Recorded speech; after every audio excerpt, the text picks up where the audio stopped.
I, 30 female, have no contact with my older brother, 34, or his wife, 28, and have not for over a year. For around 3 years before that, our relationship was only upsetting. No matter what I did or said, his wife would claim I was behaving rudely or maliciously, and would scream and cry until I apologized.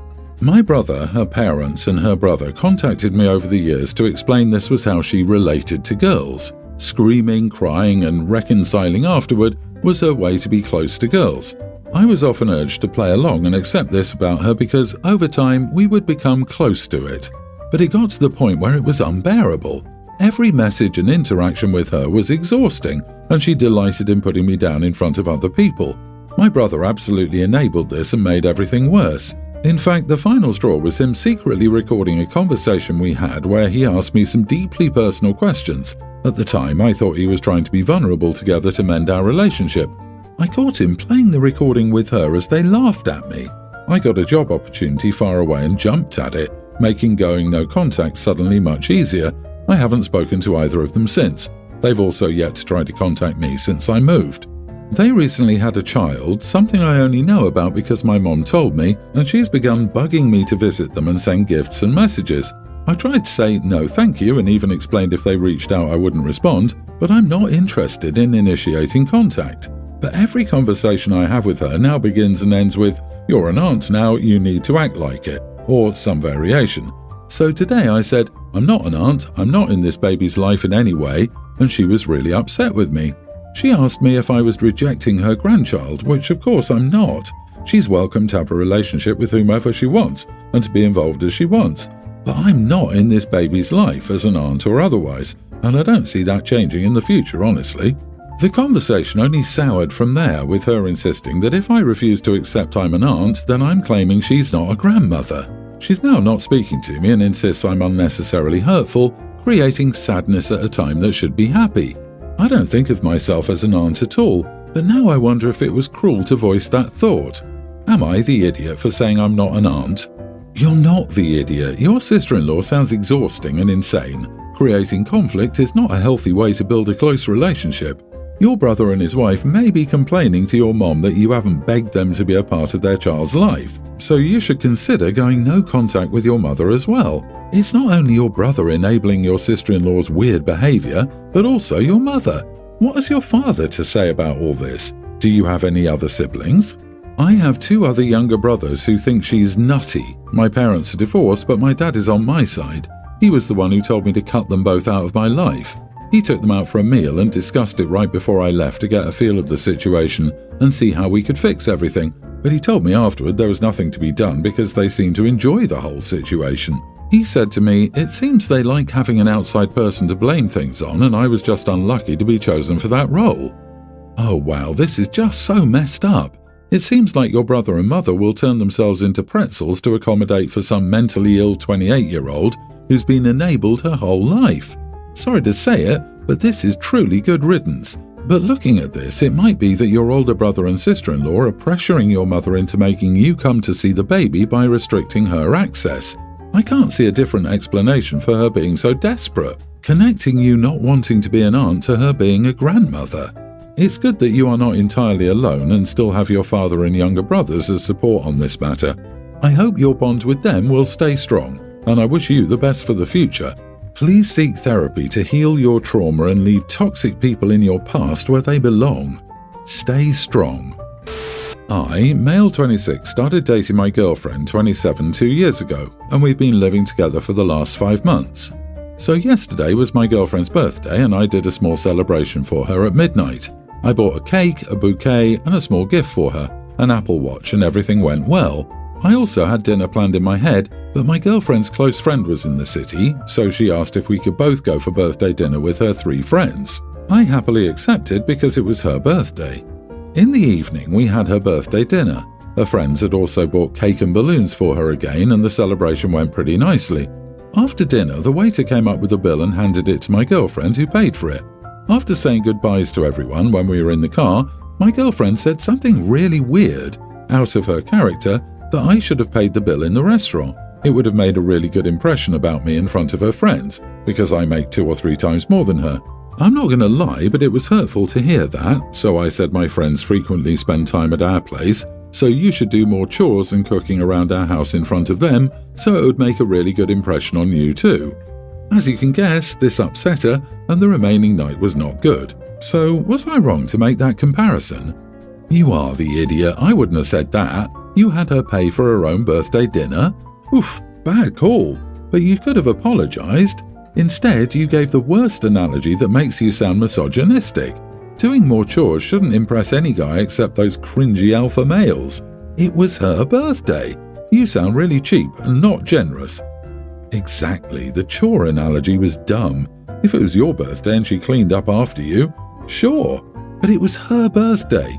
You make 2 or 3 times more than her, and you got her a small gift at midnight and didn't bother to pay for dinner on her birthday. Either you don't care about her, or you're a cheapskate. I disagree. Birthday or not, you don't invite your SO to go out to dinner with a group of your friends and then spring it on them that you were expecting them to pay the tab. She should have said up front that she wanted this dinner with her friends to be a birthday gift from you. You are not the idiot for your sarcastic response, and your comparison was right on target.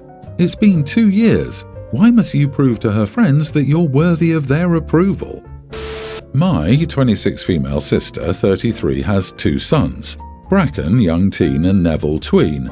My husband, 24, and I went to a basket raffle at our local library this past weekend with my sister, Bracken, Neville, Bracken's girlfriend, young teen, and my sister's husband, 33. This raffle is held every year and has many local businesses and organisations donate baskets to help raise funds for the library. There are all sorts of baskets, from free messages to gift cards to sports jerseys and so much more. Bracken got some tickets for all of the sports-related ones. He plays baseball and has done this every year, and he's been pretty successful in the past. Bracken then went round with his girlfriend. I was hanging out with my husband, sister and the rest of the family while looking at the baskets when Bracken and his girlfriend returned to us. Shortly after this, while still looking at the baskets, we saw some sciencey baskets with projects and books for kids and adults. This type of stuff is what Neville likes. It was going fine until, in that section, they had a few baskets aimed at girls in science, STEM. When Neville saw the baskets, he called them stupid. He started making some pretty awful comments about how girls are too dumb for science, and that's why they needed special baskets. He made some more comments like, "This is why the robotics club is all boys." My husband and I just dismissed it, but we could see a few people giving us looks, and Bracken made a comment telling Neville to shut his mouth. The raffle happened, Bracken won a lot, but the rest of us didn't. On the car ride home, my hubby and I asked each other where Neville could have learned that language, and we were stumped. Last night I got a call from my sister and she seemed stressed. She told me about how horrible Neville's first month of middle school was. She was telling me he was being targeted and bullied. I asked her to explain what happened and she was just crying. I asked if she could give the phone to someone else. She gave it to Bracken, who told her she wasn't telling the truth. He said that kids were mocking Neville for what he said at the raffle. Bracken admitted he was telling his friends about it, who then spread it around to the 6th graders. Some of the kids in Neville's grade were calling him creepy and weird and were doing it to his friends as well, who defended his comments. My sister quickly grabbed the phone from him after. After she calmed down, she asked me what to do. I told her that this was her fault for not correcting Neville's behaviour. She said that she didn't know why he said it and said that she can't just take away his phone or friends when I mentioned both as a possible source. She just doubled down and said she needed to teach Bracken and his friends not to gossip. I told her she was being ridiculous and hung up. She tried calling back, but I didn't pick up. Then I got angry texts. Am I the idiot? Everyone's the idiot here except Bracken. We have a tween falling into the misogynistic rabbit hole. Poor parenting. No one, including you, your husband and his mom, said anything. Instead, everyone ignored his comment. I applaud Bracken for at least telling him to shut up. Agreed. At least his brother was willing to tell him to shut up. Silently judging a kid who's acting this way isn't going to make him change, and his mom trying to turn this on Bracken is just ridiculous. Your sister needs to teach her son better than treat him like an angel that can do no wrong. But why didn't you, as a responsible adult who was present, immediately shut down the stupid comments? From the way the mom is reacting, I wouldn't be surprised if OP said something that their sister would have been mad that they're disciplining my child or something similar. Wondering who's modelling the misogyny to Neville. Curiously, his mom sees nothing wrong with his attitude against women. Guess Neville's the golden child. Poor Bracken. I, 24 female, have a twin sister Maisie, 24. Maisie is pregnant with her first and due in February, and the baby will be a boy. Last week she opened up to me and said that she and her husband, 26, have been fighting over baby names, and she said she's sick of hearing about it and wants to settle on a name that they both like. Maisie and her husband are both a bit geeky, not that there's anything wrong with that, and she told me she wants to name the baby Luffy, as in the character from One Piece. Her husband doesn't want this name and says the kid will be bullied. She asked for my honest opinion, and I told her that the name was silly and her husband was right. I tried to say this gently, but really, how gently can you tell someone their idea is stupid? I suggest she go back to the drawing board on that one and look at names of lesser-known anime characters if that's what she wants. Maisie got upset and said the name is cute and we're both just being close-minded. I told her she asked for my honest opinion and she got it. She kept trying to convince me that it was a good name, and the conversation was becoming hysterical, and I told her it was a stupid name, end of discussion. She started crying and left, and since then she's been giving me the cold shoulder. Her parents told me to tell Maisie I'm sorry because my words upset her, and I should have been nicer about it. Not the idiot, and it is a stupid name for a child outside of the anime world. She can give the baby a normal name, but call him Luffy as a nickname or something. And I would remind Miss Maisie that kids grow up. Does she want her child to be a 40-year-old guy still dealing with being named Luffy when that anime has been forgotten by all but those with nostalgia for it? The mom-to-be is insane. Luffy is not a good name for a child in my opinion. It's more suited for a stuffed animal, a new innovative pillow brand, or a perfect name for a cat. You can have a unique name without it being comical. That's a terrible name for an actual child. Kids are brutal. They'll find any reason to bully if they're inclined to bully, but parents don't need to hand them material. I think some people tend to forget that their baby is going to grow up and have to live with the name as an adult in the real world. It's cute is a terrible reason to choose a name. I knew a girl growing up with a name similar to Glitter. She changed it because she was tired of being asked what her real name was, not her stripper name. Also, Glitter is cute for a horse, not someone trying to get into law school. I got divorced 5 years ago and I lost a lot. My ex got the apartment and our car. I was okay with it because she had our children and I wanted everything to be as stable as possible for them. I ended up moving in with my grandmother to make ends meet. I think my ex and I were doing a decent job of being co-parents. I spend a lot of time with my kids and I've never missed a child support payment. My grandmother became ill during a global issue and I was basically her caregiver. She made it through, but it knocked her on her butt. She passed away about 2 months ago. I'm an only child, but my parents are both irresponsible, which is why they couldn't help me out when I needed somewhere to live. My grandmother made me her main beneficiary when she passed away. All that she said was to take care of my kids. I sold her house after I gave everyone their bequests. I took the money and the rest of the estate, and I bought myself a house and a car. Her house was old and not in a great neighborhood for kids. I also put money into my children's education fund. When my ex found out what I did, she got upset.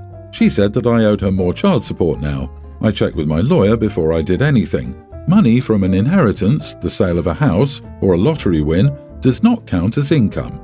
If I'd invested the money instead, then the interest would count as income. She thinks I intentionally screwed her over. I now have a good, reliable car for work and a nice small house in a good neighborhood for when I have the kids with me. We're fighting about it, but I don't think I'm in the wrong. Edit, if I didn't have kids, I would have taken the money, moved to the Philippines and retired. I don't want 50-50 custody. She's a good mom, she has a job and I need to travel for work.